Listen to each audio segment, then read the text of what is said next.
नांदेडच्या अर्धापूर तालुक्यातील निमगावात कॅनलच्या पाण्यात बुडून 2 चिमुकल्यांचा दुर्दैवी मृत्यू झाल्याची धक्कादायक घटना उघडकीस आली आहे। स्वस्तिक राठोड आणि श्रावणी चव्हाण अशी दोघांची नावे आहे।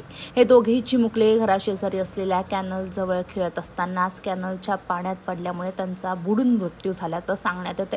विशेष म्हणजे या दोन्ही चिमुकल्यांचा एकाच दिवशी जन्म झाला होता आणि आता एकाच दिवशी मृत्यूही झालेला आहे। या घटनेमुळे परिसरात हळहळ व्यक्त केली जात आहे। नांदेड जिल्ह्यातल्या अर्धापूर तालुक्यातील निमगाव येथे ही दुर्दैवी घटना घडलेली आहे।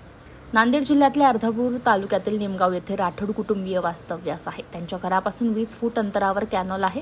कॅनलमध्ये गुडघाभर पाणी जमा झालं होतं। स्वस्तिक राठोड आणि श्रावणी चव्हाण हे दोघे चिमुकले घराबाहेर खेळत होते। इतर कुटुंबातील सदस्य घरातील कामात व्यस्त होते। खेळता खेळता दोघे जण कॅनल जवळ गेले आणि खड्ड्यात पडले। दोन्ही मुले बराच वेळ दिसत नसल्यानं नातेवाईकांची धाकधूक वाढली। शोधाशोध सुरू केली। त्यानंतर नातेवाईकांना दोघांचे मृतदेह पाणी असलेल्या कॅनलच्या खड्ड्यात आढळून आलेले आहे। या घटनेमुळे कुटुंबावर दुःखाचा डोंगर कोसळलेला आहे। महादूत न्यूजसाठी कमलाकर बिरादार, नांदेड।